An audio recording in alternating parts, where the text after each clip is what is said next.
अगर आप BA, BSc या बीकॉम के 4th सेमेस्टर में हैं और 2026-27 में को curricular paper physical education and yoga देने वाले हैं तो ये वीडियो आपके लिए बहुत इम्पोर्टेंट है।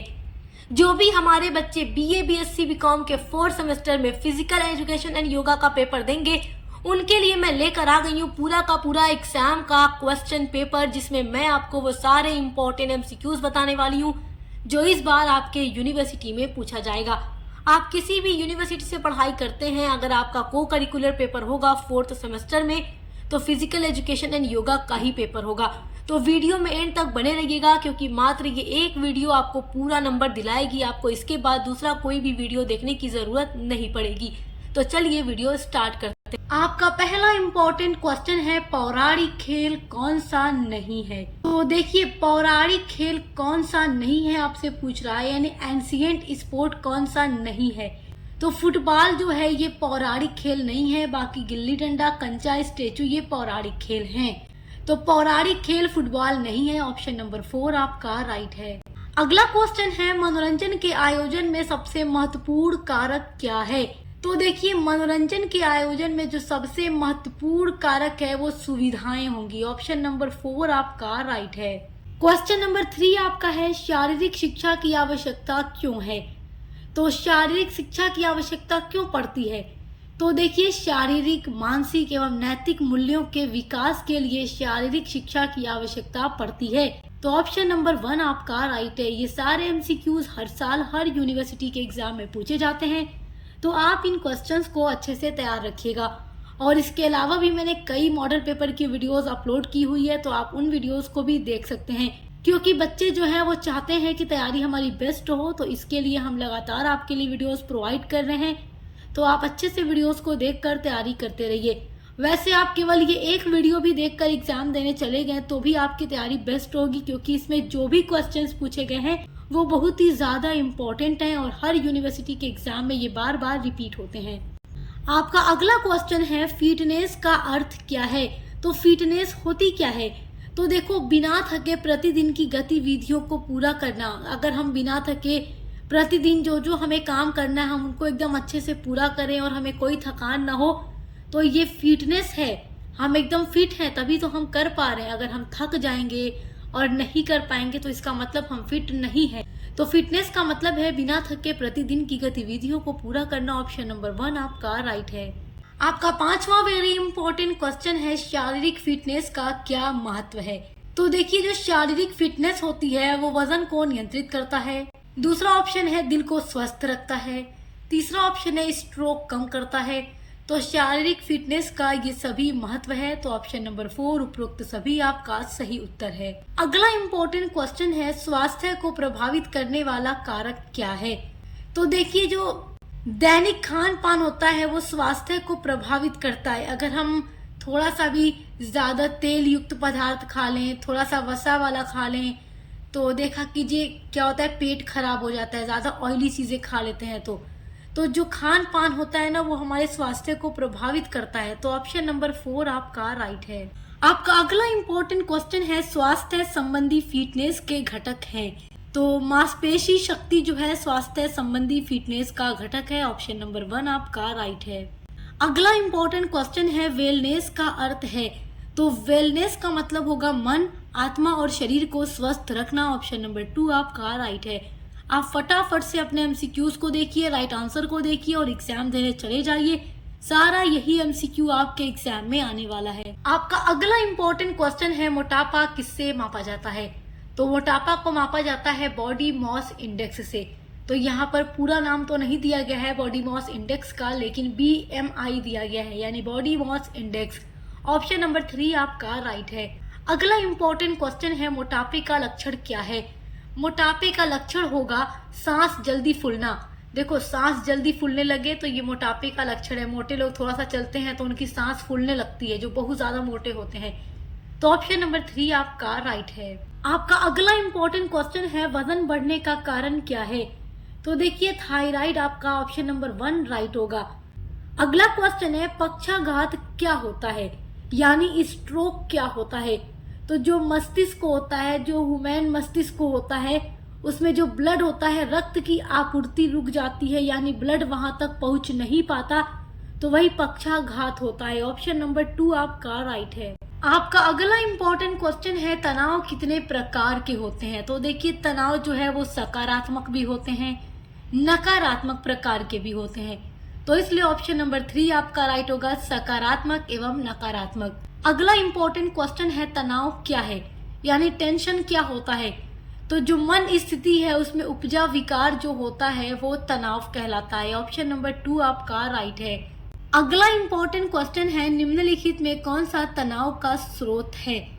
तो देखिए, ऑप्शन नंबर 1 है पर्यावरण। तो कभी कभी पर्यावरण की वजह से भी क्या होता है, तनाव होता है। अगर कोई वातावरण आपके आसपास ऐसा है जहां पर आपको, जैसे बहुत सी ऐसी चीजें होती हैं, बहुत सा ऐसा माहौल होता है जहां इंसान को तनाव महसूस होता है, टेंशन होती है, तो ये भी एक स्रोत है तनाव का।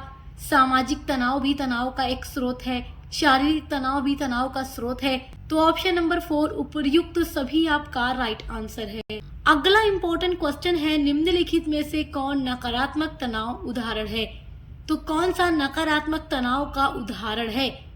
तो बेरोजगारी हो या कानूनी समस्या हो या तलाक हो, ये सब नकारात्मक तनाव का उदाहरण है। तो ऑप्शन नंबर 4 उपर्युक्त सभी आपका सही उत्तर है। आपका अगला इंपॉर्टेंट क्वेश्चन है, ओलंपिक ध्वज में गोलों की संख्या कितनी होती है। ये जो क्वेश्चन है लगातार कई सालों से एग्जाम में पूछ रहा है। मैंने कई सारे एग्जाम के पेपर की वीडियोस अपलोड की हैं, पिछले 3-4 सालों के एग्जाम की अपलोड की हैं, सभी में ये क्वेश्चन रिपीट हुआ है।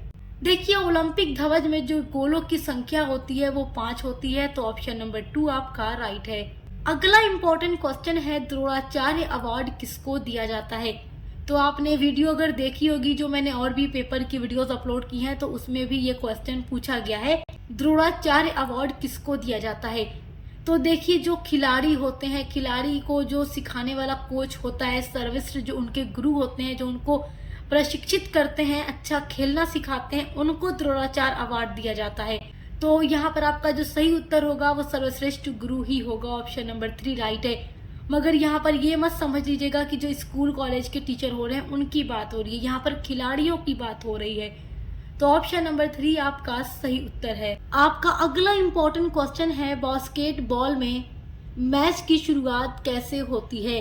तो जंप से होती। ऑप्शन नंबर 3 आपका सही उत्तर है। आपका नेक्स्ट वेरी इंपॉर्टेंट क्वेश्चन है, ये भी पिछले कई सालों से एग्जाम में रिपीट हो रहा है। आपने वीडियोस देखी होंगी तो देखा होगा कि ये क्वेश्चन पूछा गया था, वॉलीबॉल कोर्ट की माप क्या होती है। तो वॉलीबॉल कोर्ट की माप जो है 18 मीटर गुणे 9 मीटर होती है। ऑप्शन नंबर 2 आपका राइट है। ये क्वेश्चन इंपॉर्टेंट है आपके लिए। आपका अगला इंपॉर्टेंट क्वेश्चन है, पेनाल्टी किक किस खेल से संबंधित है। तो जो पेनाल्टी किक है ये हॉकी से संबंधित है। ऑप्शन नंबर 2 आपका राइट है। क्वेश्चन बहुत ज्यादा इंपॉर्टेंट है आपके लिए। आपका अगला क्वेश्चन है, राष्ट्रीय खेल दिवस कब मनाया जाता है। तो पिछले कई सालों का जो पेपर मैंने अपलोड किया है उसमें आपने देखा होगा कि ये क्वेश्चन कई बार रिपीट हुआ है। तो 29 अगस्त को राष्ट्रीय खेल दिवस मनाया जाता है।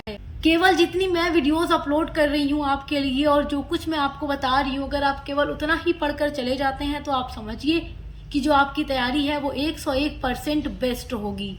अगला इंपॉर्टेंट क्वेश्चन है, मैराथन की दूरी कितनी होती है। तो मैराथन की दूरी होती है 42.195 किलोमीटर। ऑप्शन नंबर 2 आपका राइट है। अगला इंपॉर्टेंट क्वेश्चन है, मनोरंजन के संगठन में सबसे महत्वपूर्ण कारक क्या है। तो जो मनोरंजन का संगठन होता है उसमें जो सबसे महत्वपूर्ण कारक है वो फैसिलिटी है, सुविधा है। सुविधा अच्छी होगी तो क्या होगा, इंजॉय होगा अच्छे से। तो ऑप्शन नंबर 2 सुविधा आपका सही उत्तर है। अगला इंपॉर्टेंट क्वेश्चन है, पेश या खिंचाव को इस रूप में जाना जाता है।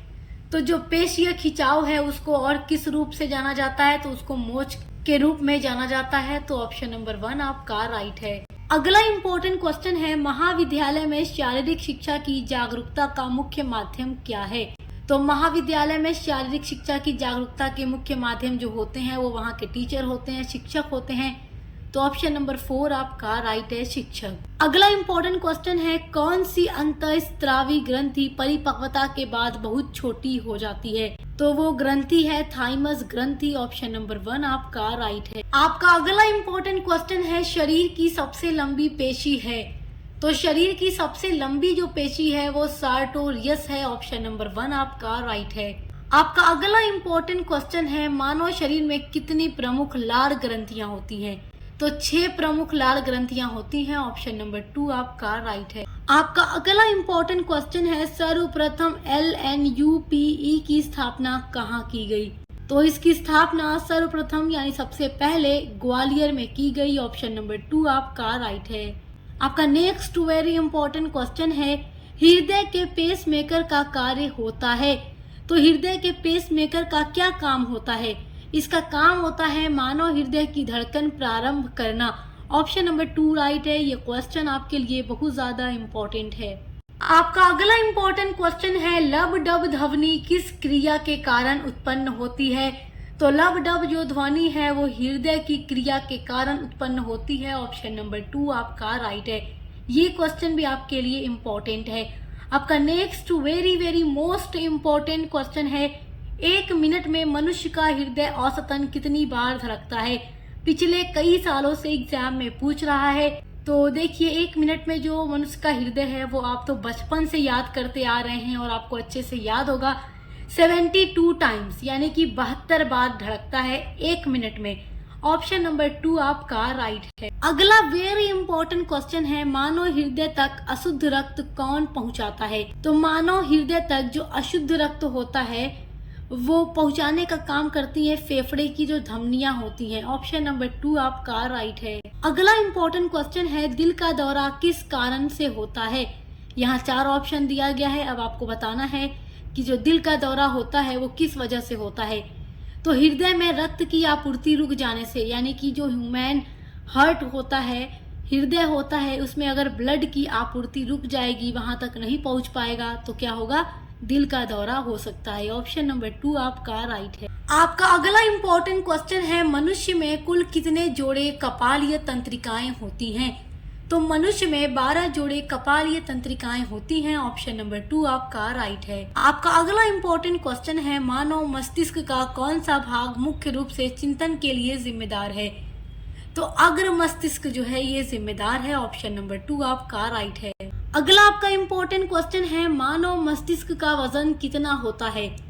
तो देखिए, मानव का जो मस्तिष्क होता है उसका वजन 1300 से 1400 ग्राम होता है, मगर ऑप्शन में 1300 से 1400 ग्राम नहीं दिया गया है, 1300 से 1500 ग्राम दिया गया है। तो आप यही वाला टिक कर दीजिएगा, 1300 से 1500 ग्राम जो दिया गया है, तो बीच में 1400 तो आ रहा है, तो आप यही वाला टिक कर दीजिएगा। ऑप्शन नंबर 2 राइट है। अगला इम्पोर्टेंट क्वेश्चन है, मानव मस्तिष्क में कितनी गुहाएं होती हैं? तो 4 होती हैं। ऑप्शन नंबर 1 आपका राइट है। आपका अगला क्वेश्चन है, मानव शरीर की सबसे छोटी ग्रंथि कौन सी होती है? तो यहाँ 4 ऑप्शन दिया गया है, मगर यहाँ पर राइट ऑप्शन नहीं दिया गया है। मानव शरीर की जो सबसे छोटी ग्रंथि होती है वो पीनियल ग्रंथि होती है, बट यहाँ पर दिया नहीं गया है, लेकिन आप याद रखो कि पीनियल ग्रंथि होती है। तो एग्जाम में जब आपसे एग्जाम में पूछेगा तो हो सकता है आपका राइट ऑप्शन दे दे, तो आप पीनियल ग्रंथि पर ही टिक करके आइएगा। अगला क्वेश्चन है, मानव शरीर का तापमान कौन नियंत्रित करता है? तो मानव शरीर का जो तापमान होता है वो हाइपोथैलेमस नियंत्रित करता है। ऑप्शन नंबर 2 आपका राइट है। आपका अगला इम्पोर्टेंट क्वेश्चन है, ओलंपिक खेल का शुभारंभ किस देश से हुआ? तो यहाँ पर देश पूछ रहा है, तो देश यानी कि यूनान से शुरू हुआ ओलंपिक खेल, और यूनान के एथेंस से शुरू हुआ था। एथेंस वहाँ की सिटी है, राजधानी है। तो यहाँ पर शहर नहीं पूछ रहा है, यहाँ पर देश पूछ रहा है, इसलिए आप यूनान पर टिक करेंगे। ऑप्शन नंबर 2 आपका राइट है। अगला है, ओलंपिक कितने वर्षों के अंतराल पर होता है? तो 4 वर्षों के अंतराल पर ओलंपिक खेल होता है। ऑप्शन नंबर 3 आपका राइट है। आपका अगला इम्पोर्टेंट क्वेश्चन है, ओलंपिक हॉकी में भारत ने कितनी बार स्वर्ण पदक जीता है? तो भारत ने ओलंपिक हॉकी में 8 बार स्वर्ण पदक जीता है। ऑप्शन नंबर 2 आपका राइट है। अगला इम्पोर्टेंट क्वेश्चन है, ओलंपिक पदक विजेता प्रथम भारतीय महिला कौन है? तो ओलंपिक पदक विजेता प्रथम भारतीय महिला है कर्णम मल्लेश्वरी। ऑप्शन नंबर 2 आपका राइट है। अगला इम्पोर्टेंट क्वेश्चन है, भारत ने ओलंपिक में पहली बार कब भाग लिया? तो 1900 में भाग लिया। ऑप्शन नंबर 3 आपका राइट है। आपका अगला इम्पोर्टेंट क्वेश्चन है, ओलंपिक मशाल जलाने की प्रथा की शुरुआत कब की गई? तो इसकी शुरुआत की गई थी 1928 में। ऑप्शन नंबर 2 आपका राइट है। आपका अगला क्वेश्चन है, पहला ओलंपिक खेल किस वर्ष आयोजित किया गया था? तो 1896 में 6 अप्रैल को आयोजित किया गया था पहला ओलंपिक खेल। और आपके एग्जाम में सारे ऐसे ही क्वेश्चंस आएंगे ओलंपिक खेल से रिलेटेड, बाकी अदर खेलों से रिलेटेड और स्वास्थ्य से रिलेटेड, योगा से रिलेटेड। तो आपको ये सारे क्वेश्चंस अच्छे से पढ़ करके जाने हैं। यहाँ पर आपका ऑप्शन नंबर 2 राइट है। अगला इम्पोर्टेंट क्वेश्चन है, एशियाई खेल सबसे ज्यादा बार किस शहर में आयोजित किया गया है? तो जो एशियाई खेल है उसको सबसे ज्यादा बार बैंकॉक शहर में आयोजित किया गया है। तो ऑप्शन नंबर 3 आपका राइट है। और बैंकॉक जो है वो थाईलैंड में है। आपका अगला इम्पोर्टेंट क्वेश्चन है, एशियाई खेल पहली बार किस वर्ष आयोजित किए गए थे? तो 1951 में। ऑप्शन नंबर 3 आपका राइट है। अगला वेरी इंपॉर्टेंट क्वेश्चन है, विटामिन ए का रासायनिक नाम क्या है? तो ये बड़ा इंपॉर्टेंट है आपके लिए। विटामिन ए का रासायनिक नाम आप नोट कर लीजिए, रेटिनॉल है। और ये क्वेश्चन आपके एग्जाम में जरूर पूछेगा। ऑप्शन नंबर 4 आपका राइट है। अगला इम्पोर्टेंट क्वेश्चन है, मानव शरीर में इन्फेक्शन रोकने के लिए कौन सा विटामिन मदद करता है?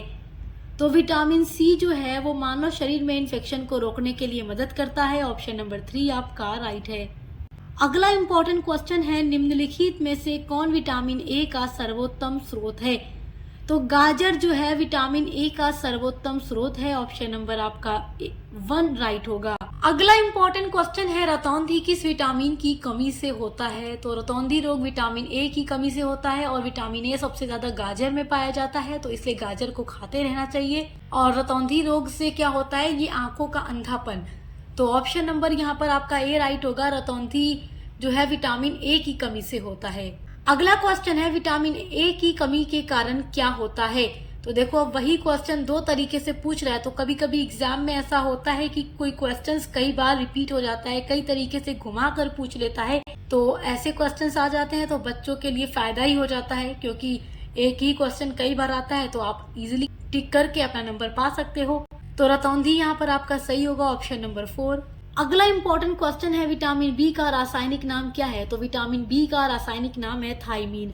ऑप्शन नंबर 3 आपका राइट है। अगला इम्पोर्टेंट क्वेश्चन है, विटामिन B7 का रासायनिक नाम क्या है? तो बायोटीन है। ऑप्शन नंबर 4 आपका राइट है। आपका अगला इम्पोर्टेंट क्वेश्चन है, विटामिन सी का सबसे अच्छा स्रोत क्या है? तो देखिए आप जानते हैं कि विटामिन सी खट्टी चीजों में पाया जाता है और यहाँ 4 ऑप्शन दिया गया है। तो यहाँ पर खट्टा क्या है? आंवला है। ऑप्शन नंबर 4 आपका राइट है। अगला है, विटामिन डी का सर्वोत्तम स्रोत क्या है? यानी विटामिन डी हमें कहाँ पर मिलेगा? तो विटामिन डी का सबसे अच्छा स्रोत है सूर्य की किरणें, यानी सूर्य का प्रकाश। ऑप्शन नंबर 1 आपका राइट है। अगला इम्पोर्टेंट क्वेश्चन है, कौन सा विटामिन शरीर में भंडारित नहीं होता? यहाँ पर ऑप्शन जो दिया गया है इसमें से विटामिन सी जो है ये शरीर में भंडारित नहीं होता, क्योंकि ये जल में घुलनशील विटामिन होता है, इसलिए ये ज्यादा टाइम तक शरीर में रुकता नहीं है। बाकी vitamin A, vitamin D, vitamin E या विटामिन के जो हैं ये वसा में घुलनशील होते हैं और शरीर में भंडारित रह सकते हैं, बट विटामिन सी नहीं भंडारित रहता। तो ऑप्शन नंबर 2 आपका राइट है। अगला इम्पोर्टेंट क्वेश्चन है, नपुंसकता किस विटामिन की कमी के कारण होता है? तो विटामिन ई की कमी के कारण होता है। ऑप्शन नंबर 2 आपका राइट है। आपका अगला इम्पोर्टेंट क्वेश्चन है, जल में घुलनशील विटामिन है? तो देखो विटामिन बी और विटामिन सी दोनों ही जल में घुलनशील विटामिन है, तो इसलिए दोनों ऑप्शन नंबर 1 ऑप्शन नंबर 2 आपका राइट है। अगला है, किस विटामिन को हार्मोन भी माना जाता है? तो विटामिन डी को हार्मोन भी माना जाता है, तो ऑप्शन नंबर 3 आपका राइट है। और यहाँ पर एक और ट्रिक मैं आपको बता देती हूँ याद रखने की कि कौन सा विटामिन जल में घुलता है और कौन सा वसा में। देखो KEDA कीड़ा, आप ऐसे याद कर लो, कीड़ा, के, vitamin E, vitamin D, vitamin A, कीड़ा, तो ये वसा में घुल जाते हैं। तो ट्रिक अच्छी है, याद कर लीजिए। बाकी बचा कौन सा? विटामिन बी, विटामिन सी, तो ये जल में घुलनशील होते हैं। तो इस तरीके से याद रखेंगे तो आपको कभी नहीं भूलेगा, क्योंकि ये सारी चीजें बहुत इंपॉर्टेंट है आपके लिए। अगला इंपॉर्टेंट क्वेश्चन है, लार किसके पाचन में सहायता करती है? तो स्टार्च के पाचन में। ऑप्शन नंबर 2 आपका राइट है। अगला इंपॉर्टेंट क्वेश्चन है, मानव शरीर में किस पोषक तत्व की कमी के कारण शरीर में वृद्धि रुक जाती है? तो प्रोटीन की कमी के कारण। ऑप्शन नंबर 2 आपका राइट है।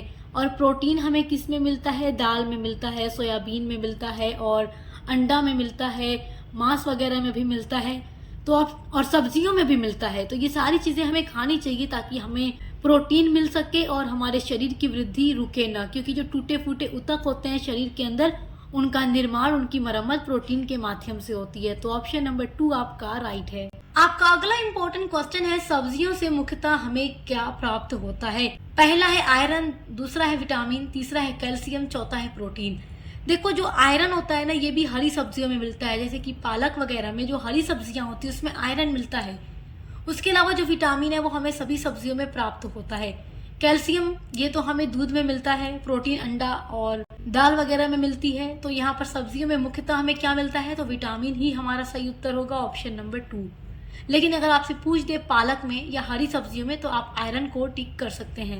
अगला क्वेश्चन है, एक गिलास पानी पीने से कितनी कैलोरी मिलती है? तो 0 कैलोरी मिलती है, ऑप्शन नंबर 2 आपका राइट है। अगला है, प्रोटीन की मात्रा सबसे ज्यादा किस में पाई जाती है? तो सोयाबीन में पाई जाती है, ऑप्शन नंबर 2 आपका राइट है। और चावल में तो हमें सबसे ज्यादा कार्बोहाइड्रेट मिलता है, ये बात याद रखिएगा।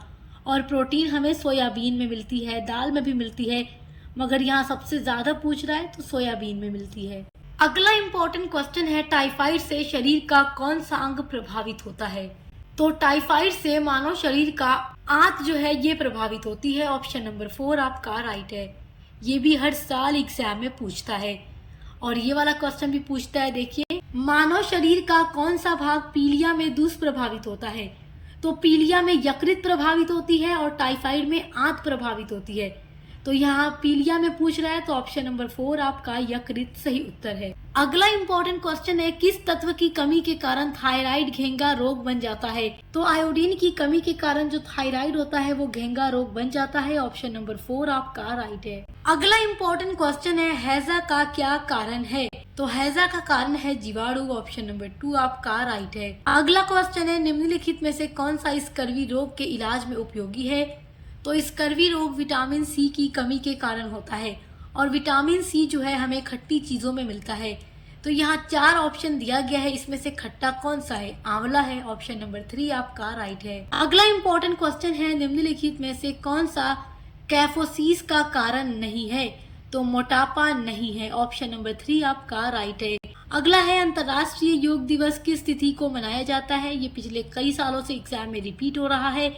अंतर्राष्ट्रीय योग दिवस जो है 21 जून को मनाया जाता है, ऑप्शन नंबर 3 आपका राइट है। तो आज की वीडियो में मैंने 75 MCQs आपको बताए हैं और पूरा मैंने इसको सॉल्व भी करा दिया है, जो हर यूनिवर्सिटी के एग्जाम के लिए इम्पोर्टेंट है। तो आप इसको अच्छे से तैयार कर लीजिएगा। इसके अलावा भी मैंने कई सारे इम्पोर्टेंट मॉडल पेपर की वीडियोस अपलोड की हैं, जो कि प्रीवियस ईयर का क्वेश्चन पेपर है। तो आप देखकर अच्छे से तैयारी कर सकते हैं। कई सारे पेपर्स को देखकर अगर आप एग्जाम देने जाएंगे तो आपकी जो तैयारी है वो 101% काफ़ी अच्छी होगी। और आपका अदर जितना भी सब्जेक्ट है बीए का, उनकी भी क्लासेस चल रही हैं। तो आप कोई भी सब्जेक्ट पढ़ते हैं, देखकर अच्छे से पढ़ाई करते रहिए, एग्जाम की तैयारी करते रहिए। Best of luck. हम मिलते हैं अगली वीडियो के साथ।